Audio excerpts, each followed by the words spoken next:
जय हिंद दोस्तों। आप देख रहे हैं मीरा भाईंदर डायरी।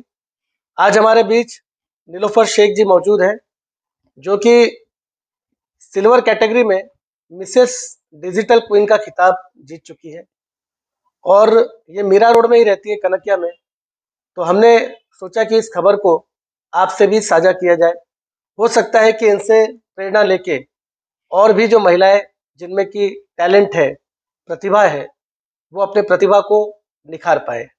तो आइए नीलोफर जी से बात करते हैं, उनके अनुभव के बारे में जानते हैं कि कैसा रहा उनका ये पूरा अनुभव। ये Mrs India impress of the nation दीवा पेजेंट्स की तरफ से ऑर्गेनाइज किया गया है, जिसमें हम 31 कंटेस्टेंट ने पार्टिसिपेट किया था, जिनमें 25 टू 40 एज की जो होती हैं फीमेल्स होती हैं उन्हें सिल्वर कैटेगरी में रखा जाता है और 40 अबव गोल्ड कैटेगरी में, जिसमें से 16 फीमेल्स हम सिल्वर में थी और बाकी 15 गोल्ड में थी। नीलोफर जी, हम जानना चाहेंगे कि वो पूरा कॉन्सेप्ट कितने दिनों का था, वहाँ पे क्या क्या चीज़ें आप लोगों को सिखाई गई, क्या क्या चीज़ें बताई गई, कैसे उस कंपटीशन का जो है कि क्या कहते हैं कि स्टेजेस थे, कैसा फॉर्मेट था उसका। ये फॉर्मेट तो बहुत सिंपल था। वहाँ पर हर तरीके से, मतलब सिर्फ आपको स्टेज पे वॉक करना है, किस तरीके से करना है, how to handle the mic, like how to speak, अपने इंट्रोडक्शन राउंड के बारे में तैयारी करना, ये सारी चीजें हमें वहाँ पे सिखाई जा रही थी। तो स्पेशली ये जो कॉन्सेप्ट था, मिसेस नाम लिखा हुआ है, तो ये मतलब केवल शादीशुदा लोगों के लिए था। जी, क्योंकि बीइंग अ मिस, आप लाइफ में कभी भी कुछ भी कर सकते हैं, पर मिसेस होने के बाद आपके ऊपर जिम्मेदारियां बढ़ जाती हैं, आपके हस्बैंड की, बच्चों की, परिवार की। इसीलिए उन वो लेडीज जब कुछ नहीं कर पाती तो उन्हें अपना टैलेंट दिखाना अगर है तो क्या किया जाए, इसीलिए दीवा पेजेंट्स ने Mrs India impress of the nation okay. शुरू किया।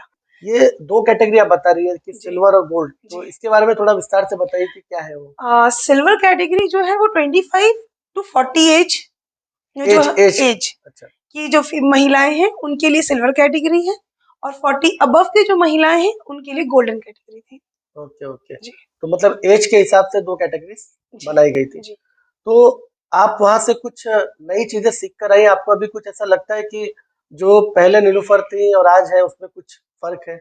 मैं अपने डर से जीत कर आई हूँ। ओके। मेरा जो सबसे बड़ा डर था, माइक पे बात करना और स्टेज पे ऑडियंस को फेस करना। अगर जिंदगी ने दोबारा मौका दिया स्टेज पे खड़े होकर बात करने के लिए, तो मैं इतना कॉन्फिडेंटली कह सकती हूँ कि मैं हकलाऊंगी नहीं दोबारा। नहीं, आप तो अच्छा बात कर रही है माइक के सामने, आपका ये फोबिया तो निकल गया ऐसा लग रहा पूरी है। तरीके से। तो इसका पूरा श्रेय मतलब उस कार्यक्रम को जाता है, वहाँ पे जी जो ग्रूमिंग हुई है उसको जी जाता है। बिल्कुल। हमारे स्पेशली काल सर और अंजना मैम, मतलब मैं जितनी शुक्रगुजार उनकी हूँ अपनी लाइफ में, मतलब उन्होंने जो ये मुझे मौका दिया, अंजना मैम ने और काल सर ने हमें ग्रूम किया, मेंटली ग्रूम किया। उन्होंने हमें ये समझाया कि सब कुछ जो है नेगेटिव और पॉजिटिव वो यहाँ है। आप कुछ संदेश देना चाहती है जो भी लोग इस कार्यक्रम को देख रहे हैं उनको। जी बिल्कुल, देश ये देना चाहूंगी हमारे देश की महिलाओं को कि प्लीज, अगर आप में किसी भी तरीके का कोई भी टैलेंट है तो उसे दबाइए मत, क्योंकि मिसेज होने के बाद आफ्टर मैरिड आपकी लाइफ, आपके घर, किचन, बच्चे, परिवार, इन सब में सिमट के रह जाती है। जो वर्किंग वुमेन्स हैं वो भी सुबह उठकर शाम तक अपने ऑफिस में काम करते हैं, बिजी रहते हैं, फिर घर आते हैं, परिवार के साथ। ये जिंदगी में बहुत जरूरी तो है ही, लेकिन आप और आपकी खुशियाँ उतनी ही जरूरी है। अगर आप में किसी भी तरीके का टैलेंट है तो अपने बड़ों से, अपने परिवार से, अपने हस्बैंड से इस बारे में शेयर कीजिए। उनमें से कोई एक अगर आपके टैलेंट को समझता है तो वो पूरा सपोर्ट करेंगे आपको, ताकि आप अपनी खुद की भी एक पहचान बना सकें अपने नाम के आगे। नीलोफर जी, हम जानना चाहेंगे कि जैसे आपने बताया कि वहां पे कुल मिला के 31 कंटेस्टेंट ने हिस्सा जी लिया था, तो नेचुरल है कि अलग अलग कल्चर के लोग आए होंगे, अलग अलग पर्सनालिटीज के लोग आए होंगे। तो उनके साथ आप कैसे जेल हो पाई, कैसे आपने मतलब वहां पे अपने आप को कैसे जो है कि स्टैब्लिश किया। वहां पर 4 दिनों में जब मैंने पहली बार अपना कदम वहां पे रखा, तो सारे ही चेहरे मेरे लिए नए थे, कोई किसी को नहीं जानता था। और उन 4 दिनों में मैंने कहीं भी अपने आप को अकेला महसूस नहीं किया। अंजना मैम अगर हम गलती करते थे तो प्रिंसिपल की तरह हमें डाँटती भी थी, एक दोस्त की तरह, एक बड़ी बहन की तरह प्यार प्यार भी करती थी, समझाती भी थी। काल सर, उन्होंने एक अच्छे मेंटर की तरह हमें समझाया, मेंटली हमें ग्रूम किया, अंडरस्टैंड करवाया कि ज़िंदगी में जीत और हार कुछ नहीं है। कंटेस्टेंट 31 कहने में कितना लगता है ना, कितनी मतलब 31 लोग, पर उनमें से कहीं भी किसी ने भी अकेला महसूस नहीं होने दिया। वो अलग-अलग शहरों से, अलग-अलग धर्म से, पर हम सब वहाँ एक थे, इक्वल। साथ में बैठ के खाना, साथ में प्रैक्टिस करना, हमारा वक़्त एक-दूसरे के इतने अच्छे से निकल जाता था कि पता ही नहीं चलता था कि कब सुबह और कब शाम हो गई। वहाँ मैंने लोगों से, हम सब ने एक-दूसरे से बहुत कुछ सीखा है। उन्होंने समझाया कि बीइंग अ वुमन इज़ मतलब एक बहुत छोटी-सी चीज़ है कि आप वुमन हो, लेकिन आप औरत हो, इस बात को समझो कि औरत हर क्षेत्र में कुछ ना कुछ बेहतरीन कर रही है, आगे भी करेगी, तो हम क्यों किसी से कम हैं। बिल्कुल। इसीलिए वहाँ पर मैंने हर किसी से कुछ ना कुछ सीखा। उस मतलब all were so beautiful and gorgeous कि जिन्होंने हम एक-दूसरे को पूरा सपोर्ट, मेंटली भी, इमोशनली भी। इमोशनली भी, हर तरीके से उन्होंने हमें हम सब ने एक-दूसरे को वहाँ पे सपोर्ट किया है। कोई किसी से अनजान नहीं था, सब बहुत बहुत अच्छे थे। वहाँ पर उस कार्यक्रम के दरमियान कोई सेलिब्रिटी वगैरह भी आए थे क्या? जी, स्वप्निल जोशी जी आए थे, जो हमारे मराठी मूवीज़ के एक्टर हैं, हुँ, जिन्हें सारी दुनिया जानती है। हुँ। महक चहल जी आई थी, वो उनका भी नाम ही काफ़ी है। यहाँ तक कि मतलब सेलिब्रिटी होने के बावजूद भी वो इतने डाउन टू अर्थ, मैंने सोचा नहीं था कि वो इतने डाउन टू अर्थ हो गए, इतना मोटिवेट हमें किया। हमारे प्रोग्राम के बाद उन्होंने हमसे बात की, हमारे साथ मतलब हर तरीके से दे वर एन्जॉयिंग विद अस। मतलब आई रियली लव देम। मतलब हम सोचते हैं कि सेलिब्रिटी हैं तो मतलब थोड़ा एटीट्यूड होगा, ऐसा कुछ नहीं था उनमें। They were really down to earth, very sweet. तो उनके साथ मिलकर आपने भी अपने आप को सेलिब्रिटी महसूस किया रहेगा? सेलिब्रिटी तो नहीं, पर हाँ, इक्वल ज़रूर महसूस किया। तो इक्वल मतलब वही हो गया सेलिब्रिटी। अब वो क्या कह सकते हैं, मतलब मैंने जब स्वप्निल जी को एक रिक्वेस्ट की कि प्लीज़ मुझे आपके साथ इंस्टाग्राम पे एक रील बनानी है, आप यकीन नहीं करेंगे, स्वप्निल जी ने कहा बिल्कुल क्यों नहीं, और उन्होंने मेरे साथ इंस्टाग्राम के लिए रील भी परफ़ॉर्म की, क्या बात है! जिसे मैंने अपने इंस्टाग्राम पे भी डाला है। तो आप अभी और भी कुछ महिलाओं को बताना चाहती हैं कि मतलब अगर ऐसे कार्यक्रम में शिरकत करना हो, पार्टिसिपेट करना हो तो उसके लिए क्या करना पड़ेगा उन्हें? सिर्फ कॉन्फिडेंट रहिए और कुछ नहीं।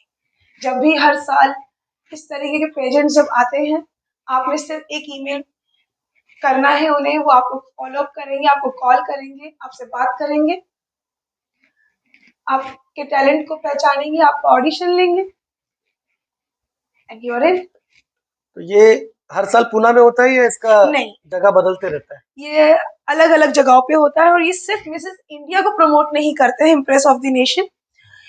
ये मिसेस महाराष्ट्र भी होता है, स्टेट वाइज़, सिटी वाइज़, अलग-अलग जगहों पे होता है। अभी हमारा जब Mrs India impress of the nation 21 का जो हुआ पूना में हेल्ड था, उसके बाद इमीडिएटली एक और था जो लखनऊ में दीवा पेजेंट्स ने किया है। दीवा पेजेंट्स अलग-अलग शहरों में ऑर्गेनाइज़ करते हैं। अच्छा, वहाँ पे कोई मतलब 2 कैटेगरी आपने जैसे बताई कि एक सिल्वर कैटेगरी थी और एक गोल्ड कैटेगरी। तो वहाँ पे राउंड्स कैसे होते थे? मतलब किस देखिए, आई मीन मैं कैसे पूछूँ आपसे कि मैं कौन-कौन से आसान राउंड कर होते थे? देती हूँ आपके लिए। हाँ, जब एक तो हमारा कॉस्ट्यूम राउंड था अच्छा, कि आपकी जो मर्ज़ी है आप पहनिए। जो सबसे सुंदर दिखेगा, एक वो राउंड था। एक टैलेंट राउंड था कि आपके अंदर जो भी टैलेंट है, आप वो दिखाइए। क्या बात है! जैसे मुझे डांस करना बहुत पसंद है, तो मैंने परफ़ॉर्म किया था। मेरी जो दोस्त थे, उन्हें पोएट्री पसंद थी, तो उन्होंने पोएट्री गाई। किसी को एक्टिंग पसंद थी, उन्होंने एक्टिंग की। मतलब हर इंसान ने अपनी-अपनी यानी हर तरह के टैलेंट को वहाँ पे तवज्जुह दी जा रही थी, बिल्कुल, सबको मौका दिया जा रहा था कि अपने टैलेंट को उभारे, जी डरे नहीं, बिल्कुल, खुलकर बोले। चाहे वो आपकी एक्टिंग हो, परफॉर्मेंस हो, लाइक जितने भी टैलेंट आपके अंदर, मतलब जो भी टैलेंट आपका बेस्ट है आप वो दिखाइए।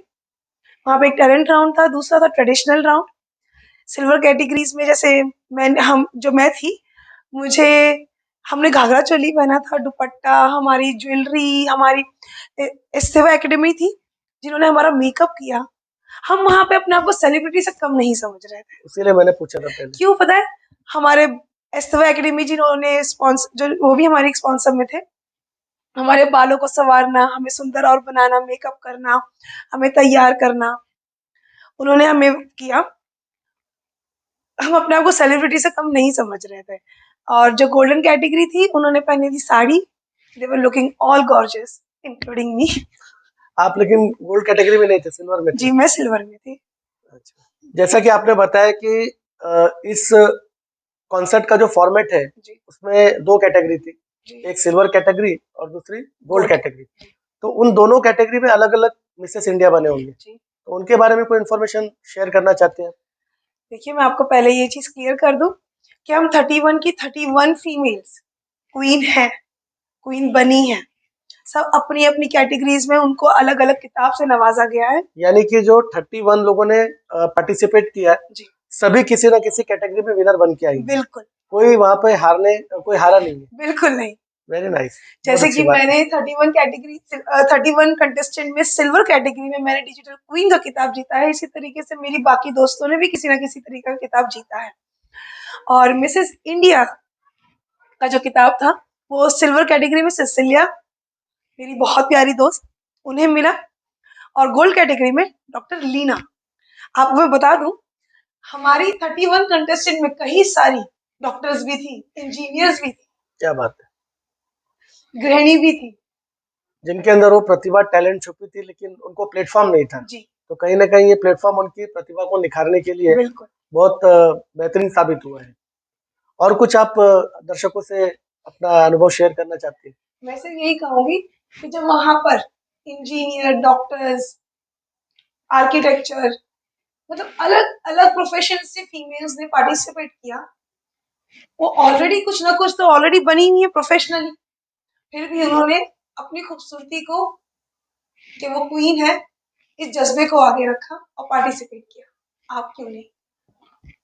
Thank you Mrs India impress of the nation का, दीवा पेजेंट्स का, मेरी प्यारी का अंजना मैम, काल sir, thank you very much, love you, my entire team of Diva Pageants, and my all beautiful, gorgeous friends. I'm really thankful to all of you. Love you all. And thank you. Jai Hind. Stay safe. तो ये थी नीलूफर शेख जी, जिन्होंने अपने अनुभव को आज हम लोगों के साथ साझा किया और इस पूरे कॉन्सेप्ट के बारे में भी समझाया। अगर कोई इसमें पार्टिसिपेट करना चाहता है तो इनसे गाइडेंस ले सकता है। अगर आप डिमांड करेंगे तो मैं इनका नंबर, इनका इंस्टाग्राम आईडी वगैरह भी आप लोगों को शेयर कर दूंगा। ऐसे किसी अन्य विषय को लेकर फिर से आपसे रूबरू होंगे। तब तक के लिए स्वस्थ रहिए, सुरक्षित रहिए। जय हिंद, जय महाराष्ट्र।